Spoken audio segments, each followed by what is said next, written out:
So hello everyone. आज आपण start करतो एका नव्या पॉडकास्टमध्ये. सो आपल्यासोबत आज अशी एक पर्सनॅलिटी आहे ज्याने क्लास 10th नंतर डिप्लोमा केला, त्यानंतर डिग्री केली राईट, त्यानंतर इलेक्ट्रिक इंजिनियर म्हणून पण काम केलं, त्यानंतर स्टुडंटसाठी स्पेशली टीचिंग पण केली, एक स्टुडंटसाठी मेंटॉरचं देखील काम केलं आणि आता एका चांगल्या पोस्टवरती बायोमेडिकल फील्डमध्ये काम करतोय आणि अशी एक पर्सनॅलिटी आपल्यासोबत आहे. I welcome to mister Ram Parab, जो रिलेशनने माझा मामा देखील लागतो. सो आपण आज त्यांच्यासोबत बोलणार आहोत. स्टुडंटसाठी हा मेनली पॉडकास्ट राहील. जे स्टुडंट आता क्लास 10thमध्ये आहेत आणि जे पुढे डिप्लोमासाठी ऑप्ट करणार आहेत, किंवा जे स्टुडंट आता 12thमध्ये आहेत किंवा ज्यांची 12th एक्झाम झाली आहे आणि ते डिग्रीसाठी ऑप्ट करणार आहेत, त्यांच्यासाठी मेनली हा पॉडकास्ट फायदेशीर राहील. सो मामा, तुझं पहिलं इंट्रोडक्शन दे सगळ्यांना कळू दे की तू किती चांगल्या प्रकारे तुझं वर्क लाईफ चालू आहे आणि तू किती चांगलं लाईफ आता जगतो. Okay, so after 10th in 2008, so मी परस्यू केला डिप्लोमा फ्रॉम बघुबाई कॉलेज. तिथे मी इलेक्ट्रिकलमध्ये 4 इयर्सचा डिप्लोमा केला स्टार्टला. Then in that whole diploma 4 इयर्समध्ये 2 टाइम्स मला इंडस्ट्रियल ट्रेनिंग्स होत्या. So one of the my training is in L&T switchgear, and second is in Adani. Now it is Adani. That time it was a Reliance Infrastructure. So त्यानंतर मग मी डिग्रीसाठी pursue केलं. So 3 years second इयरला direct admission आपल्याला मिळतं after diploma. So 3 वर्ष आपल्याला degree करावी लागते. सो इलेक्ट्रिकलमध्ये 3 वर्ष डिग्री केली. त्यानंतर 2015ला डिग्रीनंतर मग I was searching for a job, but मार्केटचा इश्यूज असे आहेत की कोर ज्या फील्ड्स आहेत त्याला तुम्हाला जर कॅम्पस असेल तर it would be better campus through तुम्हाला जाणं, बट कॅम्पस नसेल तर तुम्हाला सर्च करणं खूप प्रॉब्लेम होतो. लाईक कमी सॅलरीज तुम्हाला ऑफर करतात किंवा सो ते एक सर्टन 2 ते 3 वर्षामध्ये थोडाफार स्ट्रगल झाला स्टार्टिंगला. देन आपलं मी स्विच केलं इलेक्ट्रिकलमध्ये, प्रॉपर एकदम कोरमध्ये काम करणं स्टार्ट केलं. त्यानंतर ते कोविडमध्ये पूर्णपणे बंद झालं. कोविडमध्ये पूर्ण बंद झाल्यामुळे मग मी ॲज अ स्विच केलं बायोमेडिकल फील्डमध्ये, बिकॉज आई फक्त एमर्जन्सी सर्व्हिसेस आहेत त्या वर्क वगैरे करत होत्या.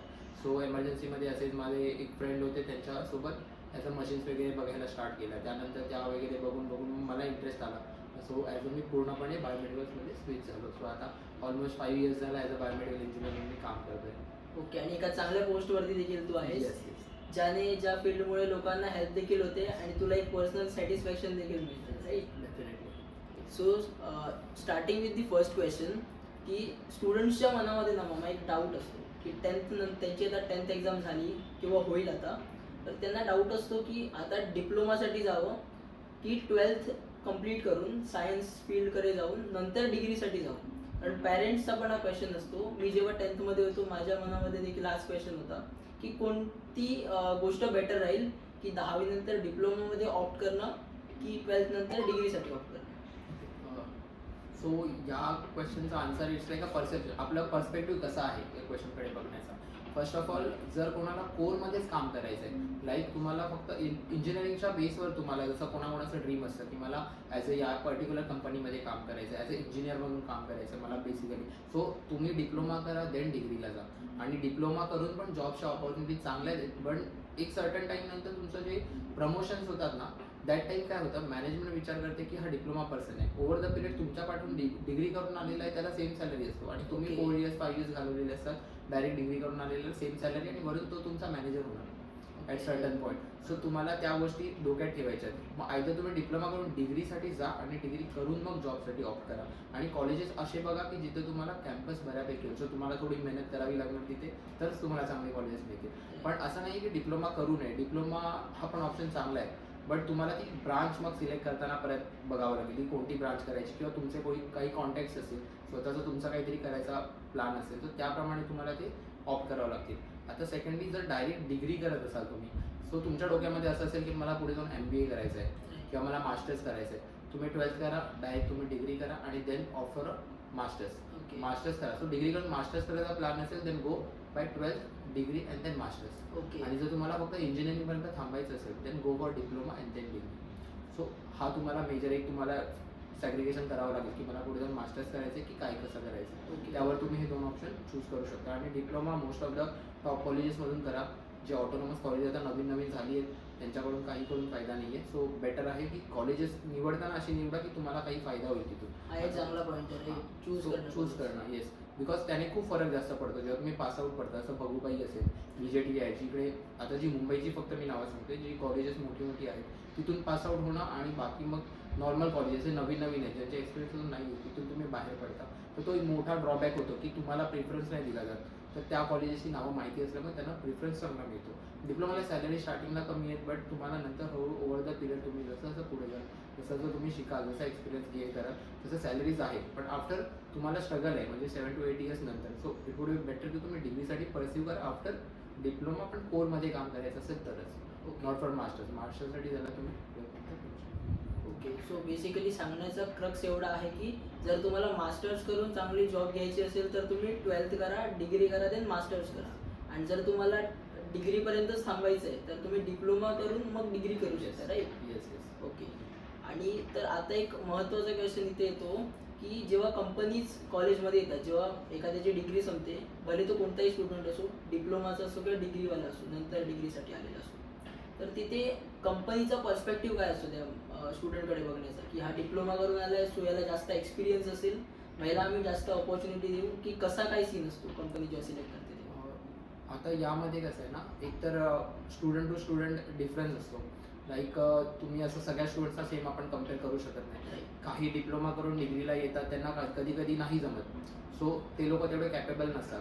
सो तुमचा स्टडी मॅटर करतो. हे मी म्हणेन की हे टोटली डिप्लोमा डिग्री बेस नाही आहे. हे तुमचा स्टडी कसा आहे, तुम्ही कसं स्वतःला प्रिपेअर केलं आहे, how you prepared your self, तुम्ही कसं प्रेझेंट करताय, तुम्ही कसं क्वेश्चन्सला टॅकल करताय. आणि क्वेश्चन आन्सर ते दोघांना सेमच शिकवलेले असतात, पण तुम्ही आन्सर कसा देता तिथे फरक पडतो. समोरची कंपनी तुमचा कॉन्फिडन्स बघते, म्हणजे तुम्ही 10 मधले 5 आन्सर रॉंग द्या, that is fine, totally fine, because you are fresher.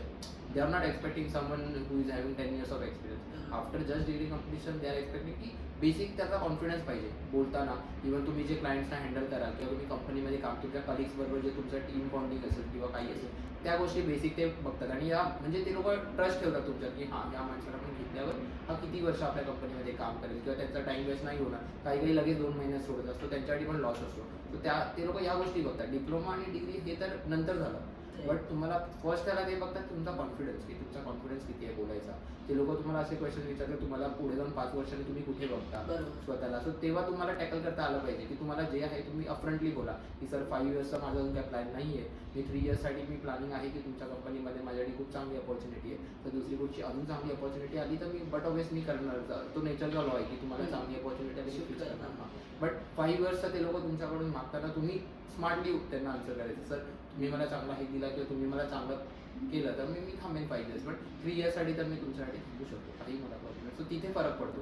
तुमचा बोलणं, तुमचं टॉकिंग, तुमचा कॉन्फिडन्स, तुम्ही कसं इंटरॅक्ट करता त्यांच्याकडे, ते तुमची प्रत्येक मुवमेंट बघणार.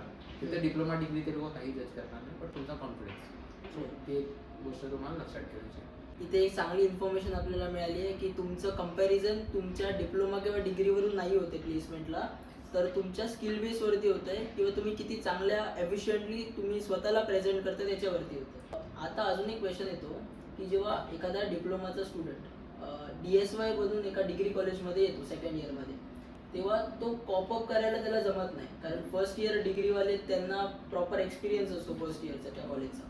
मग त्यांनी कसं टॅकल करावं की त्यांच्यासोबत येण्यासाठी?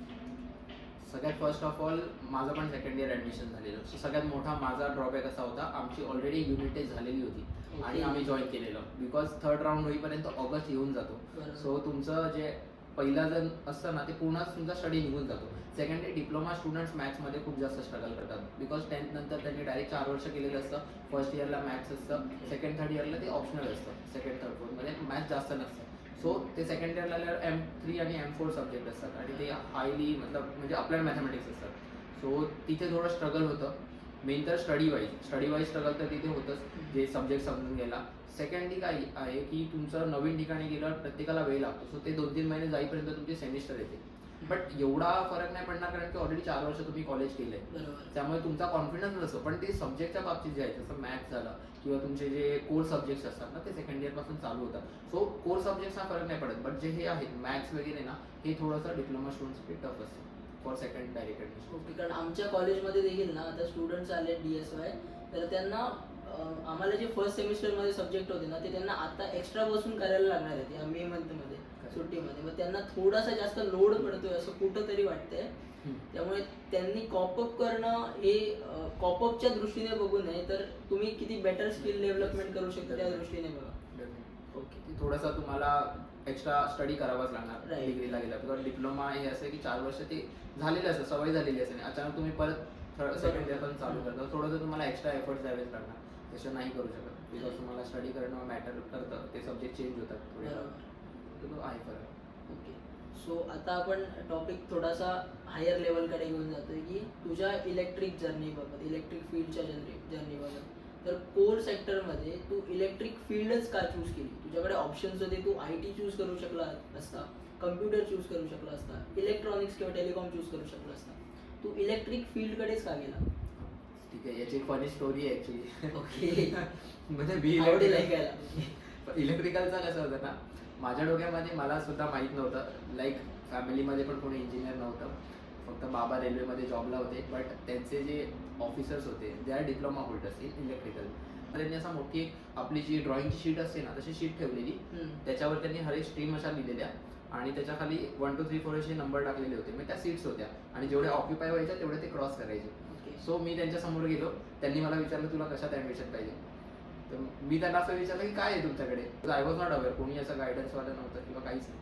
सो असं विचारलं त्यांनी. मग मी बोललो काय आहे तुमच्याकडे, तर मला फक्त मेकॅनिकल माहिती होतं. सो मी त्यांना म्हटलं मला मेकॅनिकल पाहिजे. तेव्हाची टॉप फील्ड मेकॅनिकल होती बिकॉज 2008 मध्ये आम्ही पास आउट झालो. त्यांना विचारलं, ते म्हणाले नाही आहे. मी म्हटलं मग काय आहे तुमच्याकडे. सो ते मला म्हणाले इलेक्ट्रिकल आहे, डिजिटल इलेक्ट्रॉनिक्स आहे, इलेक्ट्रॉनिक्स प्लेन आहे, केमिकल प्लास्टिक, कम्प्युटर IT आणि ह्या फक्त आपल्या फील्ड्स आहेत. आणि असं बघायला गेलं तर आपल्या बेसिक 6 फील्डच कोर आहेत. म्हणजे इलेक्ट्रिकल, मेकॅनिकल, इलेक्ट्रॉनिक्स आहे एक त्याची सब ब्रांच, आणि कॉम्स IT आणि आपलं प्लास्टिक आणि केमिकल या आपल्या मेन कोर ब्रांचेस आहेत. आणि याच्यामध्ये तिथे तेवढंच होतं. आणि मग बाबा म्हणाले की त्याचं ऑफिस इलेक्ट्रिकल आहे. म्हटलं ठीक आहे, इलेक्ट्रिकल तर इलेक्ट्रिकल. आणि मी इलेक्ट्रिकलला ॲडमिशन घेतलं. सो इट वॉज लाईक म्हणतात ना की डेस्टिनी होतं ती, आपल्याला ते घ्यायचं होतं. बट ऑलवेज असं होतं की मेकॅनिकल पाहिजे. पण आता मी खुश आहे, हां, की मी खुश आहे की मेकॅनिकल नाही घेतलं तरी, बिकॉज मेकॅनिकलचा आता स्ट्रगल बघतो तर इट वॉज बेटर की माझं इलेक्ट्रिकल आहे. सो ते 4 इयर्स इलेक्ट्रिकल झाले. त्याच्यानंतर मग मी डिग्रीसाठी परस्यू केला. तेव्हा सुद्धा मुंबईमध्ये फक्त या लाईनला वेस्टर्न लाईन 3च कॉलेजेस होती इलेक्ट्रिकल. सो तिथे पण कॉम्पिटिशन खूप जास्त होतं. मग त्याच्यामध्ये पण युनिव्हर्सिटी रँकिंग होता माझा 3 सब्जेक्टमध्ये फायनल इयरला. सो पर्सेंटेज सो त्याच्यामध्ये मला त्याचा एक फायदा झाला की मला मुंबईच्या कॉलेजमध्ये मिळाला, जे सेकंड रँकिंगला कॉलेज होतं डिग्रीसाठी. मग तिथे डिग्रीच्या 3 वर्ष केली कंप्लीट. त्याच्यानंतर मग तिथे कॅम्पस नव्हता. पण सो कॅम्पससाठी मला तिथे जायचं होतं. माझे वेगळे प्लॅन्स होते काहीतरी की गव्हर्नमेंट एक्झामसाठी प्रिपरेशन आहे. बट मग ते करत करत करत ॲज अ पुढे जॉब चालू केला. इंटरेस्ट डेव्हलप होत गेला पुढे. मग आपल्यासोबत फक्त एक काय बोलतात ते कॉर्पोरेटमध्ये जॉब करणारा किंवा कुठेतरी आपला माइंडसेट नुसार काम करणारा असा व्यक्ती नाहीये, तर प्रॉपर स्किल्ड माणूस आहे जो लहानपणीपासूनच एक हुशार वर्ग होता. आणि त्याने जसं सांगितलं की युनिव्हर्सिटीमध्ये त्याचे रँक्स वगैरे होते, तर आपल्याला कळून येते की एक काय बोलतात ते लहानपणीपासूनच एक चांगली पर्सनॅलिटी त्याची होती. गोष्टींसोबत डील करण्याची स्किल असून दे किंवा कुठली गोष्ट मिळाली तर त्याला चांगल्या प्रकारे ॲक्सेप्ट करून त्यामध्ये पुढे जाणं असू दे, या सगळ्या चांगल्या स्किल्स होत्या. ही गोष्ट जमली पाहिजे. असं नाही की तुम्हाला नेहमी प्रत्येक जे मिळेल ते, कधी कधी तुम्हाला एखादी गोष्ट मिळाली तुम्ही त्याच्यात बेस्ट करा. समोरच्याने विचार करायला पाहिजे आणि स्वतः चूज केली आहे, तर ते तुम्ही डेव्हलप करा की आपण स्वतः जायचं. असं नाही की मला हे मिळालं नाही आता मी हे का करू, असं नाही. सोडायचं नाही आहे कोणतीच गोष्ट. आता एक क्वेश्चन असा येतो की IT फील्ड्स आहेत आणि कोरचे फील्ड्स आहेत, ओके, इलेक्ट्रिक, सिव्हिल वगैरे. तर ITचे म्हणजे जे स्टुडंट्स 12th पास आउट होतात ते मोस्टली चूज करतात कम्प्युटर IT. आताचा जो 2-3 वर्षाचा ट्रेंडच तो आहे की 10 लाख स्टुडंट जर इंजिनिअरिंग करत असतील तर त्याच्यातले 5-6 लाख हे कम्प्युटर IT फील्डलाच जातात. उरलेले 4 लाख हे कुठंतरी कोरला असतं आणि त्याच्यात पण फिल्टर आउट होतं कुठंतरी. मग हे असं का होतंय की IT फील्डलाच लोक का चूज करतायत किंवा कोर कुठंतरी कमी पडतंय का अशा ऑपॉर्च्युनिटीजमध्ये? तर तू काय सांगशील त्याच्यावरती? कोर ब्रांचेसमध्ये काम करणं हे असं आहे ना की तुम्हाला सेल्फ सॅटिस्फॅक्शन एक इम्पॉर्टंट आहे की मी ज्या फील्डमध्ये काम करतोय आणि ती कोर असेल तर तुम्हाला सेल्फ सॅटिस्फॅक्शन पाहिजे की हां मी करतोय ते बरोबर आहे. दुसरी गोष्ट तर तुम्ही पैशांच्या बाबतीत म्हणाल की अर्निंग्स, अर्निंग्समध्ये IT is much better. म्हणजे तुम्हाला तुमच्या डोक्यामध्ये तुम्ही पैसे ओरिएंटेड असाल की मला पैसे पाहिजेत, मला या 3 वर्षामध्ये माझा एवढा सॅलरी झाला पाहिजे किंवा काय, तर तुम्ही आय टीमध्ये जाऊ शकता. पण आय टीमध्ये कसं आहे की एक 6-7 वर्षापूर्वीचा जर पिरियड घेतला आपण, लाईक कोविडच्या आधीचा पिरियड म्हटलं ना, that time I T develop नव्हती झाली. पण तेव्हापासून जो त्यांनी स्पाईक धरला, AI वगैरे सगळं डेव्हलप झालं. त्यामुळे आता जे पण आहेत ना, जी माणसं काम करतात आय टी, जी आधीपासून करतात 15-20 वर्ष, तर त्यांना पण काढलं जाते बिकॉज मॅनपॉवर कमी केली जाते. AI बेस आता सगळ्या गोष्टी आल्या आहेत. त्यामुळे आय टीमध्ये पण तुम्ही जेव्हा जाताय तेव्हा तुम्हाला असं आहे की तुम्हाला त्याच्यात सुद्धा बेस्ट, मी तर म्हणेन कोणत्या पण स्ट्रीममध्ये करा पण तुम्हाला बेस्ट राहायला पाहिजे. कोरमध्ये करताना तुम्ही सॅलरी नाही बघत, बट ऑब्वियस आय टीवाल्यांचे सॅलरी फार डबल असतात, ऑलमोस्ट डबलपेक्षा जास्त असतात. पण ते आहे की त्यांच्याकडे प्रेशर सुद्धा मेंटली तेवढा आहे. ते तुमचा प्रोजेक्ट डिप्लॉयमेंट असेल किंवा तुमचं कम्प्लिशन असेल किंवा ते मॅनेजर्स कंटिन्यू तुम्हाला देतात, तो पर्सनल लाईफ तुमची काही खूप कमी राहते असं मी बघितलेलं आहे माझ्या ह्याच्यामध्ये. आता माहीत नाही मी रॉंग पण असेल, बट आय टीमध्ये मी बघितलं की लाईक मी नाही बसू शकत कम्प्युटरवर 10 तास 8 तास, मला नाही जमत बसायला. सो मला माहिती आहे की मी आय टीमध्ये काम करतो, बघण्याचा प्रत्येकाचा पर्स्पेक्टिव्ह. आणि माझं काम असं आहे की मला फील्डवर जाऊन लोकांशी इंटरॅक्ट करायला आवडतं किंवा डॉक्टर्स वगैरे त्यांच्याशी बोलणं असेल किंवा मशिनरीजबद्दल त्यांनी डिस्कस करणं असेल किंवा काय त्यांना प्रॉब्लेम्स येत आहेत ही मशीन यूज करताना, की त्याच्यावर सोल्युशन देणं, की पेशंटसाठी बेस्ट ट्रीटमेंट काय राहील, या गोष्टी याच्यामध्ये मला जास्त इंटरेस्ट वाटतो. त्यामुळे मला कोर ब्रांच आवडते. सो हे टोटली जे आय टी आणि हे कोर ब्रांचेस आहेत हे टोटली रिलेटेड टू इंटरेस्ट आहे, की तुम्हाला आय टीमध्ये जाऊन पहिलं काम करता येईल का ह्यावर एकदा विचार करा, त्यानंतर तुम्ही आय टीमध्ये जा. दुसरी गोष्ट, आय टी सेक्टर सध्या सॅगमध्ये जाणार थोड्या दिवसांनी, कारण की AI बेस चालू केलं आणि यांचे कसे क्लायंट सगळे फॉरेन क्लायंट्स आहेत, त्याच्यामुळे यांचे सॅलरी डॉलर्समध्ये येतात आणि यांचे सॅलरी म्हणून जास्त येतात. पण यांच्याकडे कसं आहे, जॉब सिक्युरिटी नाही आहे. आय टीवाल्यांमध्ये अचानक ते लोक TCS असेल किंवा इन्फोसिस असेल, त्या लोकांनी आता पण मागच्या वर्षी 25,000 30,000 ग्लोबली काढतायत ते लोक. म्हणजे जी बेंचवर, ज्याला आपण बेंचवर म्हणतो टेक्निकली भाषेत, की ते लोक फ्रेशर्स घेतात कोणत्या पण कॉलेजमधून, त्यांना बसवून ठेवतात. आता याचं कारण कसं आहे ना, की जेव्हा त्यांना फॉरेनचे क्लायंट्स आहेत ते प्रोजेक्ट देतात, त्यांना दाखवायचं असतं की माझ्याकडे एवढे एम्प्लॉईज आहेत, फंक्शनिंग आहेत की नाही आहे दॅट डझंट मॅटर, पण त्यांना ते दाखवायचं असतं की आपल्याकडे एवढे फंक्शन. तर त्या गोष्टी आहेत की आहेत जॉब, मी असं नाही म्हणत की नाही आहे, पण कोर आणि याच्यामध्ये आपण कंपॅरिझन करायला गेलो ना, असं कुठेतरी आहे की फक्त आयटीची ऍडव्हर्टाइजमेंट होते म्हणून ते पुढे आहेत म्हणू शकतो आपण. पण तेच आहे की लोक पैसे बघून जात आहेत. जे ग्लॅमरस त्यांचं वर्ल्ड आहे, जे लंच वगैरे बाहेर ते जाणं किंवा जे व्हिडिओज किंवा रील्स वगैरे लक्झरी लाईफसाठी लोक जातात. लाईक आम्ही लोक साईट्सवर असतो, कपडे आमचे मळलेले असतात येते, कारण आम्ही मेंटेनन्समध्ये वगैरे पण कामं करतो. सो खराब असतात किंवा पण आम्हाला ते आवडतात, कारण स्टुडंटच्या डोक्यात इंजिनियर म्हटल्यावर तेच पहिले येतं ना चित्र, की कुठेतरी साईटवरती काम करतो. येस. सो आमचं तसं आहे की आपल्याला काही इंटरेस्ट आहे त्याच्यावर तुम्हाला कोर ब्रांचमध्ये सर्वाइव्ह करणं मॅटर करतं. तुम्ही म्हणाल मला पैसे जास्त पाहिजे, नो, तर आमचं असं आहे की आम्ही सॅटिस्फॅक्शनसाठी काम करतो. सॅलरी तर तुम्हाला येणार पण लगेच नाही, कोरमध्ये वेळ लागतो. पण असं आहे की सॅटिस्फॅक्शन जास्त असलं आणि तुमच्याकडे तुम्हाला कोण काढू नाही शकत. तुम्ही एका पोझिशनला असेल तर तुम्हाला असं कोण म्हणू नाही शकत कोर ब्रांचमध्ये की आम्हाला तुझी गरज नाहीये किंवा उद्यापासून नको असं तुम्हाला कोणीच म्हणू शकत नाही. कारण की कोरमध्ये तो एक फरक आहे, असे तुमचे जॉब्स असतात ते सिक्युअर्ड असतात. जे आय टीमध्ये मला वाटतं असं की सिक्युअर्ड नाही आहे, कारण की तुम्हाला कोणी रिप्लेस करू शकतं. त्याच्यामध्ये एवढे लोक पास आउट होत आहेत आणि जे काम नवीन फ्रेशर करतायत तेच 10 वर्ष जुनीवाली माणसं पण सेमच काम. तुम्हाला मी वाईट आहे असं नाही म्हणत, नाही बरोबर, तुम्हाला जमेल की नाही हे पहिलं तुम्ही चेक करा, त्याच्यानंतर तुम्ही आणि फील्ड ऑफ इंटरेस्ट पण बघितलं पाहिजे, तुम्ही कुठं शूट करता त्या तर तो एक फरक आहे की तुम्हाला काय आवडतं ते खूप जास्त मॅटर करतं आणि तुम्ही कुठे ऍडजस्ट होऊ शकता. म्हणजे जर तुम्हाला कम्फर्ट हवा आहे आणि इन्स्टंट इन्कम पाहिजे तर तुम्ही IT सेक्टरला जाऊ किंवा 9 to 5 जॉब तशा टाईपमध्ये पाहिजे. पण जर तुम्हाला पब्लिकशी इंटरॅक्ट करायला आवडतंय, तुम्हाला तुमच्या डेव्हलपमेंटचा ग्राफ असा ग्रॅज्युअल पाहिजे, तर तुम्ही कोरसाठी जाऊ. ओके. सो आणि सॅलरी कशी काय असते, म्हणजे सॅलरी तू बोललास की स्टार्टिंगला कमी असते, मग ती डेव्हलप व्हायला ITच्या लेवलला यायला किती वर्ष जातात?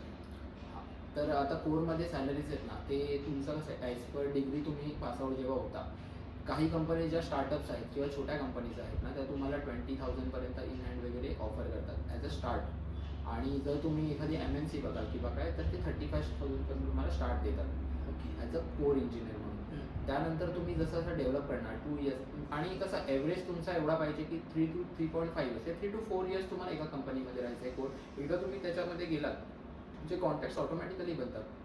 सो तुम्हाला ते स्विच करायचं आहे. 3 to 4 इयर्सचा ॲव्हरेज ठेवायचा कोणत्या पण जॉबचा. 1 वर्षाचा करून काही फायदा नाही तुम्हाला, तुम्ही स्विच करा. आणि तेच तुम्ही IT मध्ये बघा ना, IT मध्ये कसं आहे, IT मध्ये तुम्हाला जर तुम्हाला हवं तेवढा स्विच करा, तुम्हाला जे जास्त ऑफर करतायत लोक तिकडे स्विच करतात. सो तिथे जो सॅलरी आहे ना, दॅट इज एक्सपोनेन्शियल. बरोबर. आय टीमध्ये सॅलरीज एक्सपेन्सिव्ह, पण कोरमध्ये तसं नाही. कोरमध्ये तुमचे प्रमोशन चॅनल होऊन एक साधारण 10 वर्ष लागतात, आणि ही आय टीची आय टीवाल्यांना 5 वर्षामध्ये त्या पोझिशनला जातात, आणि ह्या लोकांना 10 वर्ष, ऑलमोस्ट डबल पिरियड आहे. मी नाही म्हणत नाही की आहे, ह्यूज डिफरन्स आहे. सॅलरी तर खूप जास्त डिफरन्स आहे, पण तुम्ही बोलतात ना की या गोष्टी दोन्ही पण तुम्हाला जमलं पण पाहिजे. मी असं नाही तुम्ही कोर्स, आता मी कोरमध्ये आहे, मी आय टीमध्ये जाऊन सॅलरीसाठी जर काम केलं, मी फ्रस्ट्रेट होऊन सोडून देईल. बरोबर. सो तसं पण नाही पाहिजे. जर तुम्हाला कन्सिस्टंट पाहिजे आणि तुम्हाला स्वतःचा वर्क लाईफ बॅलन्स करायचं किंवा बाकी गोष्टी पण आहेत किंवा हॉबीज तुम्हाला मेंटेन करायचं, तर तुम्हाला जी आवडेल ती गोष्ट करा. आय टीमध्ये फक्त पैसा बघून जाऊ नका. आणि मेन गोष्ट की आपण अडकून राहतो आय टी मध्ये, 9 to 5 जॉब, काम कम्प्लीट करून द्यायचंय. पण कोरमध्ये तसं नाहीये की तुम्ही फील्डवरती जाणार, तुम्ही काम करणार, तुमचं काम संपवायचं ते तुमच्यावरती आहे, केवढ्या टाइम मध्ये संपवताय, आणि तुम्ही तुमचं एक्स्ट्रा करिक्युलर ऍक्टिव्हिटीज आहेत ते पण मेंटेन करू शकता. आय टीमध्ये पण करू शकतो, पण तेच आहे की तुम्हाला पुढे जाऊन तुम्हाला जमलं पाहिजे. मेन तर प्रॉब्लेम आहे की तुम्हाला ते आय टीमध्ये, कारण मुलांना तेच माहित नाही किती काम आहे पुढे, वर्कलोड किती आहे, दोन्ही कुठच्या साईडला किती बॅलन्स आहे तेच नाही माहिती लोकांना.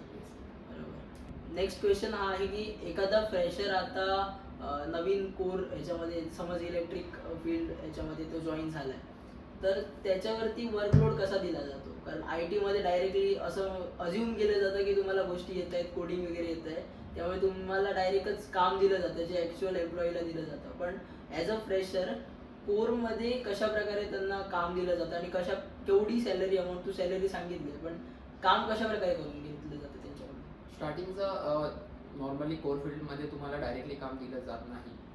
ओव्हर द 6 मंथचा पिरियड असतो. एक सिनियर तुमच्यासोबत तुम्हाला ट्रेन करेल, किंवा एक तुमचा कलिग असेल, तो तुमचा सिनियर असेल 2-3 वर्षांनी, तो सबऑर्डिनेट तुमचा असेल, तो तुम्हाला पहिलं साईट्स कुठे पण घेऊन जाईल, किंवा तुम्हाला वर्क शिकवेल, किंवा तुमची प्रॉपर ट्रेनिंग होईल.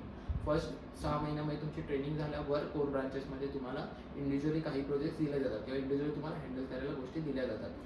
तुम्हाला स्टार्टिंगला आय टी सारखं नाही डायरेक्टली प्रोजेक्टमध्ये इन्व्हॉल्व करत. ते लोक तुम्हाला प्रॉपरली सपोर्ट देतात, तुम्हाला शिकवतील थोडं स्टार्टिंगला. एकदा तुम्ही इंडिव्हिज्युअल त्यांना कॉन्फिडन्स आला की तुम्ही करू शकता किंवा काय, मगच तुम्हाला पुढे ते लोक इंडिव्हिज्युअली हँडल करायला देतात. पण फॉर 6 मंथ तुम्हाला प्रॉपर ट्रेनिंग आणि सगळं दिलं जातं, त्यानंतरच तुम्हाला दिलं जातं. आय टी सारखं नाही करत की तुम्हाला डायरेक्ट प्रोजेक्ट दिला किंवा काय. सो तो एक फरक आहे. सो थोडंसं आता आउट ऑफ द टॉपिक जाऊया. मी तुम्हाला सुरुवातीला म्हटलं होतं की आपल्यासोबत अशी व्यक्ती आहे जिने मुलांना गाईड केलंय, मुलांना टीच केलंय, मुलांना मेंटॉर केलंय. तर तू मेंटॉर कसं केलं मुलांना? म्हणजे तू मगाशी मला स्टोरी सांगत होता की तू मुलांना शिकवलंय, तर त्याचं काही तू मुलांना एक्सप्लेनेशन दे तुम्ही. सो स्टार्टिंगला तर मी टीचिंग मला आवडते, बट माझं असं आहे की समोरच्याने पण तेवढं दिलं पाहिजे. लाईक मी माझे 100 देतोय, तर त्यांनी पण दिलं पाहिजे. बट ती मुलांनी खूप जास्त चांगलं केलं. लाईक 2 to 3 मंथ फक्त ते माझ्याकडे पूर्ण वेळ पण नव्हते. लाईक एक्झाम होती त्याच्या हार्डली ते 6 महिने आधी माझ्याकडे आले, कारण की त्यांचा स्कोर ड्रॉप झाला 6 मंथचा. सो त्याचे पॅरेंट्स वरीड होते की कसं करायचं, काय करायचं आणि काय. मग ते माझ्याकडे आले. हार्डली मी त्यांना 4 to 5 मंथ शिकवलेलं, बट सगळ्यांनी 90 काढले मार्क्स. सो त्यांना ह्या गोष्टी कळतच नव्हत्या. फिजिक्स, केमिस्ट्री, मॅथ्सला कसं डील करायचं किंवा काय करायचं, ते क्वेश्चन आन्सर्स कसं पाठ करायचे. लाईक ते लोक सगळे सायन्स स्टुडंट्स होते. सो त्यांना ते डोक्यात होतं की आम्हाला फिजिक्स आणि केमिस्ट्री नाही जमणार, ते सम्स वगैरे आहेत किंवा कसं करणं किंवा कसं त्याला अप्रोच करायचं, कसे मार्क्स दिले जातात, जे इंडिव्हिज्युअल एरियाज असतात ते कसं त्याला चेक करतात, काय करतात. सो ते सगळं त्यांना गाईड करावं लागलं. त्यानंतर आफ्टर स्टडी कसा मॅनेज करायचा, म्हणजे तुम्ही सकाळी उठल्यापासून ते कसं मॅनेज करा. लाईक तुम्ही असं नाही, मी कधीच म्हणत नाही लोकांनी 8-8, 10 तास अभ्यास, मी स्वतः केलेला नाहीये. मी फक्त 2 तास अभ्यास करायचो संध्याकाळी, पण फिक्स 7 ते 9 माझा फिक्स होता. 7 ते 9 मी प्रॉपर स्टडी करायचो. मला वाटलं एक्झाम पिरियडमध्ये पण मी अभ्यास केलेला नाहीये. लोकांना वाटतं हां लोकांना 80, 90, 90% डिग्रीला काढले तर यांनी अभ्यास नाही. माझं कधीच म्हणणं नाही. 8-10 तास अभ्यास करून काही फायदा नाही. तुम्ही कन्सिस्टन्सी ठेवा. दररोज तुम्हाला 2 आवर्स असे फिक्स करायचे की त्या टाईममध्ये तुम्हाला अभ्यास करायचा. मॉर्निंग करा किंवा संध्याकाळी करा. ते प्रेझेंटेशन आहे ना, ते खूप मॅटर करतं. तुम्ही कसं प्रेझेंट करता किंवा काय करता, किती मार्क्स तुम्हाला पहिलं कळलं पाहिजे. जसं पेपर कम्प्लिशन करायचं आहे मला, ऑलवेज बघा की तुम्हाला किती मार्क्सचा क्वेश्चन आहे. इफ इट इज 2 मार्क्स, तुम्हाला 4 पॉईंट्स दॅट इज इनफ. पण ते पर्टिक्युलर पाहिजे, एकच रिपीटेड नाही पाहिजे. ठीक आहे, जे पाहिजे त्यातले 4 पॉईंट्स एक्झॅक्ट पाहिजे. 6 मार्क्स आहे तर तुम्हाला 12 पॉईंट्स पाहिजे. हाफ किंवा तुम्हाला एका 13 येत असेल 13 द्या. एक तुम्हाला जर डाऊट असेल किंवा काय, तर ते पॉईंट वाईज द्या. आता ॲज अ मी पण पेपर चेकिंग केलेले आहेत त्यावेळी, माझ्याकडे सुद्धा चेकिंग द्यायची क्लासेसचे पेपर. सो मी तेव्हा हे नाही वाचत बसायचो कोणी काय लिहिलं किंवा काय किंवा किती मोठा पॅराग्राफ आहे. मी पॉईंट्स बघायचो, इम्पॉर्टंट वर्ड्स त्याच्यात आले का, यांना माहिती आहे का, कॉन्सेप्ट माहिती आहे का, मी मार्क्स द्यायचो. आणि एवढे पेपर्स असतात त्यांच्याकडे एवढा टाईम नसतो. तुम्ही जर पॉईंट वाईज केला आणि जे मेन पॉईंट आहेत त्याला तुम्ही अंडरलाईन केलं, इट विल बेटर. तेवढं फक्त करून सुद्धा त्या लोकांमध्ये जवळजवळ 30% फरक पडलेला. सो ही गोष्ट त्यांना माहिती नव्हती. हे मुलांना आमच्या खूप चांगलं महत्त्वाचं ठरेल की तुम्ही किती प्रिपरेशन करता, किती मेहनत करता, हे तुमचा रिझल्ट नाही ठरवणार. तुम्ही त्या मेहनतीला किती एफिशियंटली प्रेझेंट करता पेपरमध्ये, येस. ते जास्त महत्त्वाचं असणार. हे टीचरनी सुद्धा स्टुडंट्सना सांगा की मुलांनी पेपर प्रेझेंटेशन कसं केलं पाहिजे, कारण लास्ट 1-2 महिने असतात ते प्रेशर मंथ्स असतात स्टुडंटसाठी. तर त्याच्यामध्ये तुम्ही मुलांना हे पण शिकवा की पेपरमध्ये कसं प्रेझेंट केलं पाहिजे, त्यामुळे त्याची प्रॅक्टिस पण होऊन जाईल. Yes, correct. तिथे थोडासा लॅग होतो. बरोबर. शिकवताना सगळे कसं लिहायचं ते माहिती नाही, नसतं. बरोबर.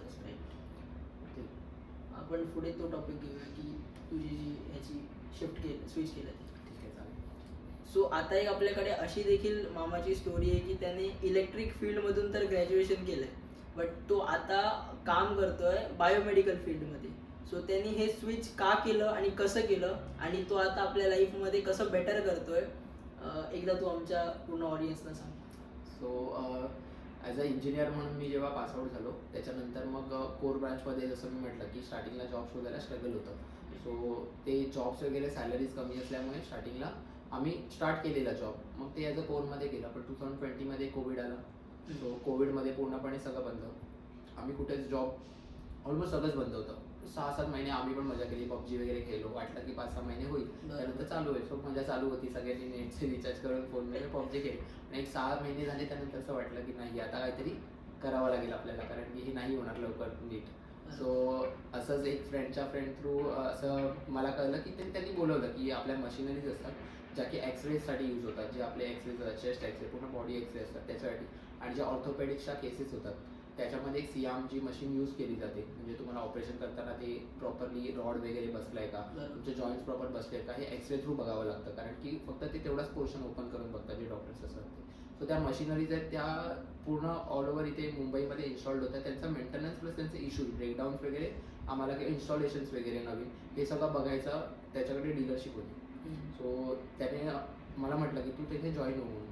तर मला पण इंटरेस्ट होता काम करायला. आपल्याला मिळते काय ते नवीन शिकायला मिळते, त्याच्यासाठी मी ऑलवेज रेडी असतो. सो मी त्यांना म्हटलं ठीक आहे, मी तुमच्याकडे येतो. तर तिथे ते सर होते, त्यांनी मला स्टार्टिंगला साईट्सवर शिकवलं कसं करायचं, काय करायचं, हळूहळू करायला लागलो. त्यानंतर एक वर्षभरामध्ये असं झालं की कोविडमध्ये सगळ्यात जास्त एक्सरेच्या मशीन यूज झाल्या की कफ किती आहे तुम्हाला किंवा काय. सो त्यावेळी कोविड सेंटर्समध्ये कॉन्टॅक्ट झाले किंवा काय. सो आम्ही 15 डेज कोविड सेंटर्समध्ये जसं दैसाचं वगैरे सेंटर्स वगैरे आम्ही इस्टॅब्लिश करायला मदत केली. इव्हन नायर वगैरे जी मोठी हॉस्पिटल्स आहेत त्यांच्या एक्सरे मशीन्स वगैरे मेंटेन करणं किंवा काय, त्या सगळ्या गोष्टी आम्ही स्टार्ट केल्या. हळूहळू मला सुद्धा इंटरेस्ट यायला लागला.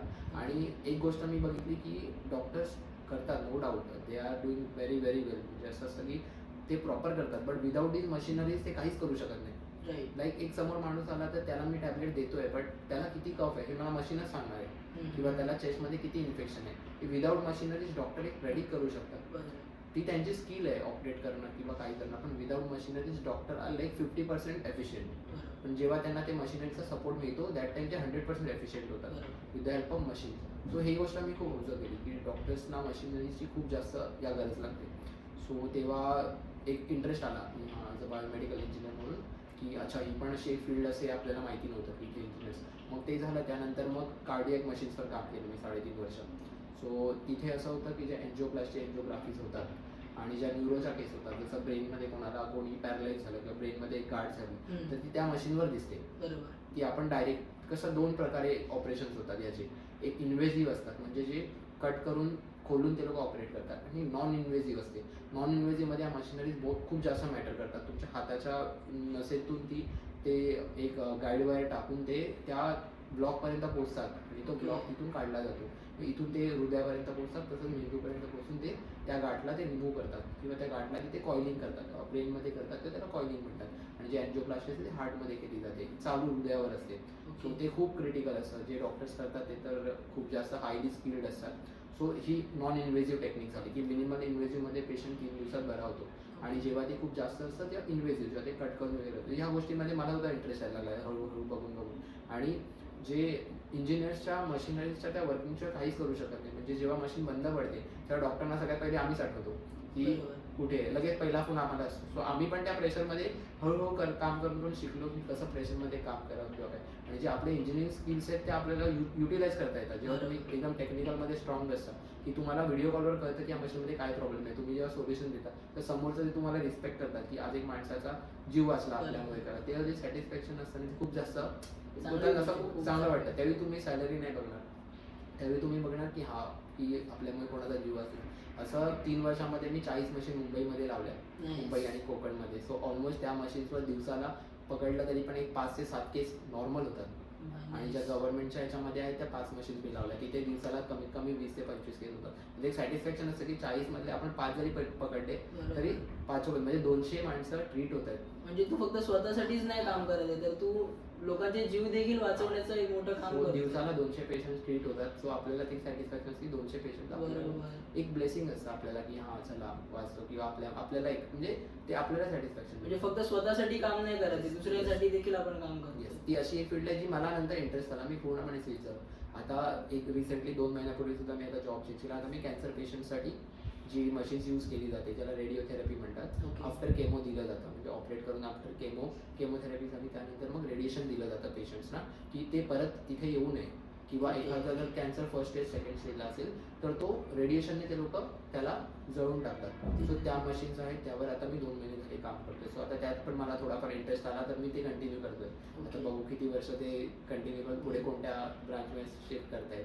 तर तुम्हाला कसा इंटरेस्ट आहे, तुम्हाला सेल्फ सॅटिस्फॅक्शन कसं आहे. हां, याच्यामध्ये असं आहे की तुम्ही म्हणाल की मला सॅटर्डे संडे, तर इथे एमर्जन्सी वर्किंग्समध्ये तुम्हाला सॅटर्डे संडे कन्सिडर करून नाही चालत. पण असं आहे की तुम्हाला तुमच्या टाईमप्रमाणे तुम्ही मॅनेज करा. तुम्हाला सकाळी 10 वाजता निघायचं आहे निघा, काही कोण तुम्हाला बोलणार नाही. संध्याकाळी 5 वाजता घरी या. काम नसेल तर तुम्हाला जायचं गरज पण नाही आहे, तुम्ही घरी बसू शकता. सो या गोष्टी आहेत की एक सर्टन टाईम नंतर तुम्ही या मॅनेज करू शकता. पण एक सेल्फ सॅटिस्फॅक्शन असते की तुम्ही काहीतरी करताय कॅन्सर पेशंटसाठी. जसं आता आम्हाला बरं वाटतं की आता 10 मशीन्स आहेत माझ्याकडे. सो डेली त्याच्यावर 80 पेशंट एका मशीन होतो, 800 पेशंट ट्रीट होतात एका दिवसाला. सो ते एक सॅटिस्फॅक्शन असतं की हां आपण काहीतरी करतोय समाजासाठी. तर ते तुम्ही ह्या गोष्टी जर केला तर तुम्ही थोडा पैशांना थोडंसं साईडला ठेवायला लागेल तुम्हाला. असं नाही की सॅलरी मिळवत पण नाही, सॅलरी असं नाही की कमी आहे, सॅलरी नो डाऊट कमी नाही, पण कम्पेअर आयटीशी कराल तर तसं नाहीये. त्यांच्या आसपासच आहे. पण त्यांचं जर सॅलरी समजा 1.5 असेल तर आमचा 1.25 लाखाच्या आसपास असतो. तर एवढा फरक नाहीये. सो ते मॅनेज होऊन जातं. पण एक सॅटिस्फॅक्शन असतं की चांगली गोष्ट आहे की फक्त आपण स्वतःसाठीच नाही काम करत, दुसऱ्यासाठी पण करतोय. आणि एक सेल्फ सॅटिस्फॅक्शन आहे की फक्त पैशासाठी काम नाही करत आहे, कुठंतरी दुसऱ्यांच्या लाईफमध्ये इम्पॅक्ट पाडण्याचं आपण काम करतोय. सो जे आपण आता ऐकलं की तू हे सगळी बायोमेडिकल फील्डमध्ये एवढं चांगलं काम करतोय, तर इलेक्ट्रिक फील्डचा, तुझ्या इलेक्ट्रिक इंजिनिअरिंगचा काय फायदा झाला इथे तुला, की कसं तू मॅनेज केलं हे सगळं? कारण हे नॉर्मल स्टुडंटला मॅनेज होणारा नाही आहे, जो नॉर्मल बॅकग्राऊंडने येतो. IT च्या स्टुडंटला तर स्पेसिफिकली नाहीच आहे. तर तू ते कसं सांगशील? इथे कसं आहे ना, आता ॲज अ इलेक्ट्रिकल इंजिनियर म्हणून जे माझे बेसिक्स आहेत इलेक्ट्रिकल इक्विपमेंट्समध्ये यूज होणारे किंवा काय, या machineries basically total electronic base आहेत. फक्त तुम्हाला एखाद्या गोष्टीचं फंक्शनिंग माहिती पाहिजे. जसं आता आपण IT वाल्यांना म्हटलं तर IT जे एम्प्लॉईज आहेत त्यांनाच एखादा सॉफ्टवेअरबद्दल माहिती असतं की हे सॉफ्टवेअर काय आहे. जसं SQL यूज करणं माहिती असतं किंवा काय. तसं आमच्या बाबतीमध्ये आम्हाला प्रोग्रामिंग्स माहिती असतात, जे फिजिकल वर्ल्ड आणि तुमचं ॲक्च्युअल वर्ल्ड आहे सॉफ्टवेअर, याच्या दोघांशी इंटर रिलेट करणं. जसं त्याच्यामध्ये आता कॅन्सर पेशंटमध्ये वगैरे 1 mmचा ॲक्युरेसी असते. सो ते तुम्हाला मॅनेज करता आलं पाहिजे की फिजिकल वर्ल्ड 1 mm आणि तुमचं कम्प्युटरमधून 1 mm हे मॅच कसं करणं, काय करणं, ह्या ज्या स्किल्स आहेत त्या सगळ्या इलेक्ट्रिकल टेक्नॉलॉजीमध्ये शिकवल्या जातात. किंवा तुम्हाला बेसिक इक्विपमेंट्स असेल, सेन्सर्स असतील, तुमच्या बाकी लाईट्स असतील, LEDs असतील, PCBs असतील तुमचे, हे सगळं तुम्हाला शिकवलं जातं. फक्त तुम्हाला ते अप्लाय करता आलं पाहिजे. तुम्ही कुठे अप्लाय करता. इव्हन मॅथमॅटिक्समध्ये पण मी म्हणेन की तुम्हाला आपल्याला इंजिनिअरिंगमध्ये शिकवलं जातं की डेरिव्हेटिव्ह असेल, इंटिग्रेशन असेल किंवा काय. पण लोकांना याचा माहीतच नाही, किंवा वेक्टर्स असतील, लोकांना या गोष्टी माहीतच नाही आहेत की हा ॲक्च्युअल वर्ल्डमध्ये कुठे यूज होतात. सो तुम्हाला असे क्वेश्चन पडले पाहिजे. आणि स्टुडंट्स जोक पण बनवतात, मॅथ्स जे शिकतोय ते कुठं होणार आहे. होतं. आता तुम्ही असं, आता फॉर एक्झाम्पल तुम्ही असं कधी विचार केला आहे की आपले जे फॅन्स वगैरे असतात, ठीक आहे, एकदम बेसिक सिम्पल आन्सर क्वेश्चन की फॅन्स जे असतात त्याच्या ज्या पात्या असतात त्या तुमच्या पर्टिक्युलर एक डायमेन्शन माहीत असतात. किंवा एखादी गाडी आहे, तुम्ही कार बघा, कारचा जो टायर असतो ना, त्या सगळ्या कारचा टायर आहे ना, तो एक पर्टिक्युलर रेशोमध्येच असतो. तो का रेशोमध्ये असतो? कुठेतरी ते स्टेबिलिटी मेंटेन. पण ते कशाने मेंटेन होतं? हे इंटिग्रेशन जेव्हा आपण करतो ना, तुम्ही जेव्हा सगळ्या पार्टचा सेंटर घ्या, सगळ्या पार्टची जी तुम्ही व्हॅल्यू काढा ना, दॅट इज 1 आली पाहिजे. हे त्याच्यामध्ये कॅल्क्युलेशन असतात. कोणती पण, आता एखादी बिल्डिंग आहे, 40 मजल्याची बिल्डिंग उभी आहे, त्याच्यावर तुमचं ऊन पडतंय, पाऊस पडतोय, हवा लागते, पण ती बिल्डिंग तुमची पडली नाही पाहिजे, याची स्टेबिलिटी काढण्यासाठी तुम्हाला ते मॅथमॅटिक्स यूज होतं. सो हे मॅथ्स वगैरे ते तिथे यूज होतं. किंवा कोणती पण इक्विपमेंट, आता तुम्ही जे TVs वगैरे बघता, तो 48 इंचाच का असतो, तो 40 इंचाच का असतो, 32 इंचाच का असतो, so there is particular reason की जे मॅथमॅटिकली त्या गोष्टी स्टेबल करतायत ना त्याचा आन्सर 1 आला पाहिजे, किंवा जे आपण डेरिव्हेटिव्ह घेतोय. इंटिग्रेशन म्हणजे बेसिकली मी 10 कंपोनंट वेगवेगळे करून एखादी गोष्ट बनवली, लाईक कार वगैरे करून त्याची स्टेबिलिटी अशी आली पाहिजे की त्याचा जो 1 आला पाहिजे, फायनल आन्सर आहे की त्याचं इंटिग्रेशन केलं. आणि एखादी गोष्ट तुम्ही डिसमेंटल केल्यावर तुम्ही डेरिव्हेटिव्ह जेव्हा त्याचा घ्याल तेव्हा त्याचा डेरिव्हेटिव्ह सगळ्यांचा 0 आला पाहिजे, असं असतं. सो ते तिथे यूज होतात गोष्टी. म्हणजे कुठची पण आपण गोष्ट शिकतोय लहानपणापासून ती वेस्ट अजिबात नाही फक्त होत, तुम्हाला माहिती नाहीये की कुठे यूज होणार आहे. Right right exactly. आता तुम्ही वेक्टर्स वगैरे आपण जे यूज करतो, आपण जे मॅट्रायसिस वगैरे यूज करतो, हे हायली स्किल्ड ज्या इक्विपमेंट्स आहेत ना त्याच्यामध्ये यूज होतात. आता पण आपण एम्बेडेड सिस्टमचा यूज करतो, याच्यामध्ये खूप गोष्टी मॅट्रायसिसवर यूज होतात. आम्ही जे एम्बेडेड सिस्टममध्ये आता एखाद्या सिस्टमला आम्ही समजवतो की कोणती पण गोष्ट आता कम्प्युटरला नाही माहीत की हा माणूस आहे किंवा हे मोटर आहे किंवा हे काहीतरी वेगळं आहे, आपल्याला त्याला समजावं लागतं. अशावेळी तुम्हाला ते प्रोग्राम्स लिहावे लागतात, मॅथमॅटिकली लिहावे लागतात. त्यावेळी हे सगळ्या या गोष्टी आहेत त्या सगळ्या तुम्हाला पुट कराव्या लागतात असं आहे. किंवा जे तुमचे कॅल्क्युलेशन्स असतात या सगळ्या गोष्टी यूज होतात, फक्त आपल्याला माहित नाही ते कुठे यूज होतं. ऍक्च्युली मला पण नाही माहिती होतं. नाही इंटिरियर या गोष्टी इथे यूज होतात, इंजिनिअरिंगमध्ये खूप जास्त यूज होतात.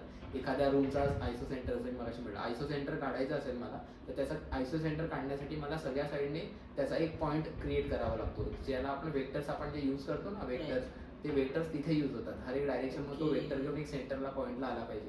मग तो सेंटर पॉईंट असतो तो त्या रूमचा तुम्ही कुठेही बीम डायरेक्ट करा, तो त्या सेंटरवरून कॉन्ग्रुएन्स होणार होता, तिथेच येऊन त्यांचा मीट होणार. सो त्यासाठी ते वेक्टर्स यूज होतात. सो त्या स्टुडंट्सला गोष्टी माहीतच नसतात. सो तुम्हाला इंटरेस्ट पाहिजे की तुम्हाला त्या क्वेश्चन पडले पाहिजे, तुम्ही विचारा शिकवताना सगळे डेरिव्हेटिव्ह कुठे यूज होतात, इंटिग्रेशन कुठे यूज होतं, वेक्टर्स कुठे यूज होतात, मॅट्रिसेस काय आपण का शिकतोय, कुठे यूज होत आहे, या गोष्टी विचारा तर तुम्हाला कळणार. किंवा तुम्ही अवेअर असणं गरजेचं आहे की असं तुम्ही ज्या गोष्टी शिकताय त्या कुठे इम्प्लिमेंट होणार आहेत, तरच ते तुम्ही गोष्टी चांगल्या एफिशियंटली शिकू शकता. जर तुम्हाला त्याचं ऍप्लिकेशन माहिती पडत आहे तर तुम्ही अगोदरच बेनिफिट मध्ये असता. म्हणून त्याला अप्लाइड मॅथमॅटिक्स म्हणतात. Right exactly. पण ते कोणाला कोण एवढं लक्षात देत नाही की का आपण कुठे यूज करतोय. खूप ठिकाणी यूज होतं. तुमचं बेसिक चांगले असतील तर तुम्ही ते गेस करू शकता ते कुठे यूज होतंय, का होतंय. बरोबर. तर ह्या सगळ्या फील्ड ज्या आहेत त्या स्टुडंट्सला मुळात माहितीच नसतात. आता तर मुलांना तुझ्या थ्रू कळतायत या गोष्टी, तू आता जी गोष्ट सांगितली आहे, तर मुलं अवेअरच नाही आहे त्या गोष्टीसाठी. तर मुलांना खूप सोर्स अवेलेबल आहे, तर तू काय सजेस्ट करशील की मुलांनी कशा प्रकारे या गोष्टी जाणून घेतल्या पाहिजे? कारण गावात खेड्यातल्या लोकांना ना या गोष्टी माहिती करून द्यायला पण कोण नसतं. तर असे व्हिडिओज त्यांना हेल्पफुल ठरतात की जे त्यांच्या लाईफमध्ये इम्पॅक्ट वाढू शकतील. तर तू त्यांना काय सांगशील की तुम्ही कशा प्रकारे अवेअर राहा, कोणत्या गोष्टींशी अवेअर राहा? आता आपण जर मेडिकल आणि इंजिनिअरिंग असं 2 सेग्रिगेशन केले सपोज, सर आपण पहिले इंजिनिअरिंगकडे जाऊ. इंजिनिअरिंगमध्ये कसं आहे ना की एकदम स्टार्टिंगला बेसिक गावी सगळ्यांना जे माहिती असतं ITI आहे. सो कोणी पण 10th पास आउट झालं की एक 10-15 वर्षापूर्वी म्हणायचं ITI करून चांगले जॉब्स आहेत. नो डाऊट ITI करून आहेत जॉब्स, पण ते तुम्हाला ॲज अ वर्कर किंवा ॲज अ ऑपरेटर म्हणून ते जॉब्स आहेत. सो ते पण चांगलं आहे, मी असं नाही म्हणणार की ते चांगलं नाही आहे. फॉर इन्स्टंट स्टार्ट तुम्हाला 2 वर्षामध्ये ITI करून तुम्हाला बऱ्यापैकी ॲज अ ऑपरेटर पण 15-16 जॉब मिळतात, चांगले मिळतात. आणि जसं 5-6 वर्ष होतील ॲज अ रेप्युटेड कंपनी जसं L&T's वगैरे आहेत किंवा अदानीकडे तुम्ही गेलात तर तुम्हाला सॅलरीज पण चांगले आहेत. पण ओव्हर द 10 इयर्स तुम्हाला त्याच्यामध्ये प्रॉपरली एक कन्सिस्टन्सी ठेवायला लागेल. काम करून करून तुम्हाला पुढे जाऊन मग ते सॅलरीज तुमची होतील. त्याच्यानंतर तुम्ही इंजिनिअरिंगमध्ये पुढे आलात थोडं तर तुमचा डिप्लोमा आहे. सो 4 इयर्सचा डिप्लोमा किंवा 3 इयर्सचा डिप्लोमा अप टू यू. कोणतं कॉलेज आहे, गव्हर्नमेंट आहे किंवा तुमचं ऑटोनॉमस कॉलेज आहे. काही ठिकाणी ट्रेनिंग्स अवेलेबल असतात, तिथे 4 इयर्स आहे. पण जिथे ट्रेनिंग्स वगैरे नाही आहेत ज्या कॉलेजेसला तिथे 3 इयर्सचा आहे. नंतर तुम्ही कोणती ब्रांच घेता, ठीक आहे, कोर घेतली तर तुम्हाला त्याप्रमाणे पुढे जाणं किंवा काय. आणि जर गव्हर्नमेंट कॉलेज असेल, जसं तुम्हाला जर ऑनलाईन मिळत आहे तर 8,000 to 10,000 रुपीज फी आहे पर इयरची डिप्लोमाची. बिकॉज माझ्याही पण 9,783 समथिंग काहीतरी होती 1 इयरची. तर डिप्लोमाला ती फी कमी आहे, पण गव्हर्नमेंट सीट असेल तर तुम्ही नसेल, तुम्हाला प्रायव्हेटने तुम्ही घेतलं, जसं आता 2 ॲडेड अनएडेड दोन्ही पण घेतात लोक ॲडमिशन. सो ते गव्हर्नमेंटचं नसेल तर तुम्हाला फीज ही 30,000 to 40,000 आहे पर इयरची डिप्लोमाची. सो ते तुम्ही अफोर्ड करून 4 वर्ष करून पण जॉब करू शकता. आता त्याच्या पुढे म्हणायचं तर एकतर 12th करा तुम्ही आणि मग डिग्रीला जा किंवा डिप्लोमा करून डिग्रीला जा. पण मी प्रिफर करतो जर कोर्समध्ये काम करायचं तर डिप्लोमा करून डिग्रीला जा. सो डिग्री तुम्हाला 3 वर्ष करायची. आता नॉर्मली 1 लाख मिनिमम म्हणजे ॲव्हरेज आहे फीज डिग्रीची. सो ती पण चूज करताना ब्रांच तुम्हाला अशी करायची आहे की तुम्हाला ती जमली पाहिजे सगळ्यात मेन गोष्ट. त्यानंतर पुढे जाऊन त्याच्या अपॉर्च्युनिटीज काय, कोणाशी तरी बोला किंवा पुढे जाऊन तुम्हाला काही कॉन्टॅक्ट्स असतील तुमचे त्या फील्डमध्ये जॉब करणं किंवा काय, तर तुम्ही ते करू शकता. आणि मग पुढे मास्टर्स MBA ते तुमच्यावर, तर एकदा डिग्री झाल्यावर पुढे तुम्ही जॉब करता त्या गोष्टी करू शकता. आता तर डिस्टन्समध्ये खूप म्हणजे तुम्ही ऑनलाईन खूप गोष्टी करू शकता. MBA होतो ऑनलाईन तुम्हाला डिस्टन्सवर, तुमचं मास्टर्स होतं, ते तुम्हाला हवं ते तुम्ही करू शकता. तर हे झालं इंजिनिअरिंगशी रिलेटेड. आता आपण बोलू 11वी 12वी जे काही नाही करता येत ज्यांना, म्हणजे त्यांच्याकडे पैशाचा इश्यू असतो किंवा काही फायनान्शियल इश्यूज असतात. सो BSc करणं. सो BScमध्ये पण काय आहे, तुम्ही एक 12th नंतर समजा फिजिक्समध्ये गेला, फिजिक्समधून तुम्ही ग्रॅज्युएशन केल्यावर तुम्हाला मेडिकल फिजिक्स करून पण एक ऑप्शन असतो. तुम्ही मेडिकल फिजिक्स करून एक तुम्ही पुढे शिकू शकता. त्यानंतर डिग्री करताना पण कसं आहे ना, 12th नंतर पॅरामेडिकलमध्ये पण तुम्ही जाऊ शकता सायन्स घेऊन. त्याच्यामध्ये तुम्हाला खूप सारे कोर्सेस आहेत पॅरामेडिकलमध्ये, जसं OT टेक्निशियन्समध्ये असतं 3 वर्षाची डिग्री असते, त्यांच्यामध्ये पण आहे 4 वर्ष, डिप्लोमासुद्धा आहे 2 वर्षाचा. सो तुम्हाला मेडिकल फील्डमध्ये जायचं आहे पण तुम्ही डॉक्टरसाठी जाऊ नाही शकत, तर तुम्हाला 12वी करून पॅरामेडिकल कोर्सेस खूप आहेत.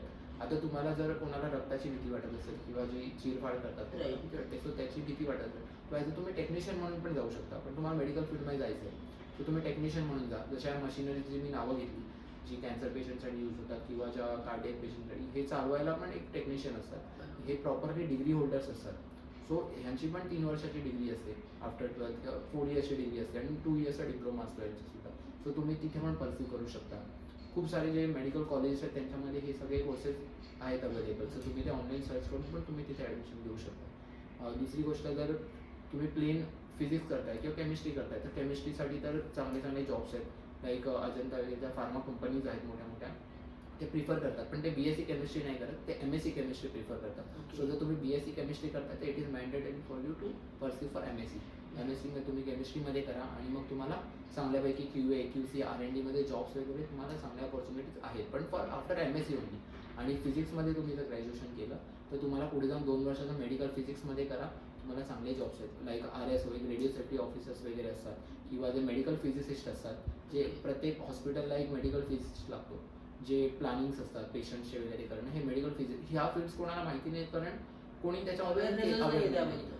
सो सायन्स करून पण हे बरेच ऑप्शन आहेत. कॉमर्सचे तर खूप जणांना माहिती आहे, कोण CAला जातं, कोण कॉमर्सला जातं, कोण अकाउंटिंगचं करतं, कोण फायनान्ससाठी जातं, किंवा ते बेसिक आहेत सगळ्यांना. इव्हन आर्ट्समध्ये पण खूप लोकांना माहिती आहे, पण सायन्समध्ये पण एवढ्या ब्रांचेस आहेत की लोक विचार करतात मला सायन्स जमणार नाही, असं नाही. लोकांना फक्त इंजिनिअरिंग आणि मेडिकल एवढंच माहिती आहे सायन्सचं नाव. सो सायन्समध्ये पण खूप साऱ्या फील्ड्स आहेत अशा की तुम्हाला मेडिकलशी रिलेटेड पण आहेत, तुम्हाला कंपनीशी पण रिलेटेड आहेत, आणि तुम्हाला म्हणतात ना की तुम्हाला कस्टमर रिलेटेड आहे, म्हणजे तुम्ही सेल्समध्ये वगैरे पण जाऊ शकता किंवा काय तुमच्या डेव्हलपमेंट तुम्ही कशी करता, त्या बऱ्याच साऱ्या फील्ड्स आहेत, याच्यावर पण तुम्ही सर्च करू शकता. सो ते एक आहे की तुम्हाला 10th झाल्यावरच तुम्हाला फिक्स करायचं आहे की तुम्हाला कुठे जायचं आहे, त्याप्रमाणे तुम्ही पुढे पुढे जा. आणि हे आपल्या महाराष्ट्रामध्ये थोडासा इश्यू आहे हा की अवेअरनेसचा. बाकी जर तुम्ही म्हणाल ना, या सगळ्या सायन्स फील्डमध्ये केरळ वगैरे साऊथ इंडियन्स जे आहेत ना, ते खूप जास्त पुढे आहेत. ते लोक सायन्समध्ये करून सगळ्या डिग्रीज घेऊन आता आम्ही बघतो महाराष्ट्रात ही संपूर्ण त्यांचंच वर्किंग आहे. सो ते एक गोष्ट तुम्हाला त्यांच्याकडून शिकण्यासारखी आहे की ते लोक एवढ्या एकदम गावातून येतात पण ह्या सगळ्या गोष्टी शिकून येतात किंवा प्रॉपरली गायडन्स घेऊन येतात. सो असं नाही की सायन्स मला जमणार नाही किंवा काय, जमणार, बट ते तुम्हाला प्रॉपरली माहिती पाहिजे की तुम्हाला कोणत्या स्ट्रीममध्ये जायचं आहे. आणि हे जे सायन्स रिलेटेड कोर्सेस आहेत ना, हे असे फीज एवढी नाही आहे त्याची की तुम्ही अफोर्ड नाही करू शकत, दॅट इज अफोर्डेबल.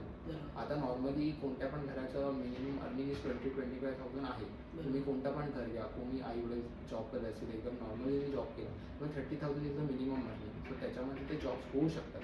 आणि जर गर्ल्ससाठी किंवा काय असेल तर banking sector is the best option.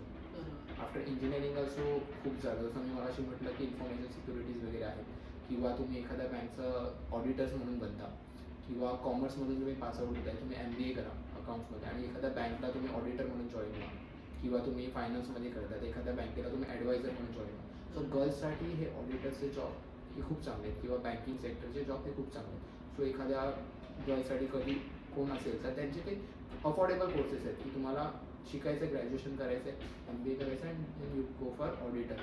की बघा सगळ्या सुट्ट्या मिळतात, सगळं टाईम टू टाईम असतं, फिक्स असतं, तसं आहे. यातल्या काही गोष्टी अशा होत्या ज्या मला पण नाही माहिती आहेत, पण या गोष्टी तुम्ही जाणून घेतल्या पाहिजे. तुम्ही प्रॉपर तुमचा रिसर्च मेंटेन करा की तुम्हाला कोणती फील्ड चूज करा. तू जसं सांगितलंस 10th नंतर तुमची फील्ड चूज करा, त्यानंतर तुमची 12thची त्यानुसार स्ट्रीम चूज करा, आणि पुढे तुम्हाला काय करायचं आहे त्याचं तुमच्या डोक्यामध्ये क्लिअरन्स असला पाहिजे, क्लॅरिटी असली पाहिजे की तुम्ही पुढे जाऊन काय करणार आहे. ओके, सो सो आजच्या पॉडकास्टमध्ये खूप चांगल्या गोष्टी आपल्याला समजून घेतल्यात आपण. अशा पण गोष्टी ज्या आहेत ज्या आपल्याला माहितीच नाही आहेत त्या राम मामाने आपल्याला सांगितल्यात. तो पण त्याच्या लाईफमध्ये खूप चांगल्या गोष्टी करतोय आणि अजून देखील तो मेंटॉर करतोय. आता मी सकाळपासून त्याच्यासोबत आहे, तर त्याने मला खूप काही चांगल्या गोष्टी सांगितल्या. तर हाच एक मुद्दा आहे की तुम्ही जाणून घ्या, तुम्ही मार्केटची रिक्वायरमेंट काय ही पण जाणून घ्या आणि तुमचा फील्ड ऑफ इंटरेस्ट काय हा पण तुम्ही जाणून घ्या. तर तू अशी ॲडवाईस काय करशील जे स्टुडंट आता 10th मध्ये आहेत किंवा 12th मध्ये आहेत आणि पुढं त्यांना माहीत नाही की त्यांना काय करायचंय, तर तू त्यांना असं काय सांगशील की त्यांना इंटरेस्ट यावं, त्यांना स्वतःचा इंटरेस्ट कळावा कुठे काय गोष्टी करायच्या आहेत त्या. सो आता जर 10th असेल जे स्टुडंट्स किंवा 12th असेल, फर्स्ट ऑफ ऑल त्यांनी एक 4-5 गोष्टी बघायला पाहिजेत. लाईक एकतर पहिलं त्यांना ठरवायचं आहे की आपल्याला कोणत्या फील्डमध्ये जायचं आहे. मेडिकल असेल, तुमचं इंजिनिअरिंग फील्ड असेल, तुम्हाला बँकिंग सेक्टर असेल, तुम्हाला इन्व्हेस्टमेंट कोणत्या पण सेक्टरमध्ये जायचं आहे किंवा कोणत्याही सेक्टर, पहिले तर सेक्टर चूज करा. त्यानंतर त्याच्याशी रिलेटेड कोर्सेस बघा ओके की त्याच्या रिलेटेड कोर्सेस कोणते कोणते. त्यानंतर ते सेग्रिगेट करा आपल्या अफोर्डेबिलिटीप्रमाणे. म्हणजे मी कोणता कोर्स अफोर्ड करू शकतो. जर मला 4 वर्षाची डिग्री करायची तर I should have 5 lakhs in my hand. तुम्हाला 5 लाख तुमच्या हातात पाहिजेत ॲज अ फी म्हणून, बाकी गोष्टी साईडला. सो तुम्हाला त्या गोष्टी अफोर्ड आहेत. त्यानंतर त्याच्या पुढच्या अपॉर्च्युनिटीज आहेत त्याच्याबद्दल पण विचार करा. किंवा तुम्ही अजून एक करू शकता की आपल्याला इन्स्टंट सॅलरी पाहिजे किंवा इन्स्टंट कुठे जॉईन करायचं, तर तसा कोर्स तुम्ही चूज करा. काही लोकांचं असं असतं की घरची परिस्थिती तशी नसते, सो त्यांना 1-2 ते 3 वर्षामध्ये जॉब करायची किंवा 4-1 वर्षामध्ये मला जॉब पाहिजे एक साधारण किंवा काय त्या, तर तुम्हाला त्या गोष्टी पण मॅटर करतात. ते बघा. अवेलेबिलिटी ऑफ कोर्सेस बघा की आपल्या महाराष्ट्रात अवेलेबल आहे का किंवा आपल्या इंडियामध्ये ते कोर्सेस अवेलेबल आहेत का. त्याच्यानंतर तुम्ही 5वी गोष्ट बघू शकता की आपण एखादी गोष्टी जाऊन तिथे शिकू शकतो का. म्हणजे जसं तुम्हाला हॉस्टेलला जाऊन राहता येईल किंवा फुल टाईम तिथे जाऊन तुम्ही कोर्सेस करू शकता का, की या पण गोष्टी, ह्या तुम्हाला 4-5 गोष्टी मॅटर करतात. की तुम्हाला एक तुमची अफोर्डेबिलिटी, तुमचा इंटरेस्ट कशामध्ये आहे ते, त्याच्याशी रिलेटेड कोर्सेस आणि त्याच्यानंतर मिळणारा जॉब. सो तो जॉब जे करत असेल त्यांच्याशी एकदा बोलून बघा की ते कसं काय करतायत किंवा ते काय जॉब करतात, तो आपल्याला जमेल का केल्यावर, या गोष्टी मॅटर करतात.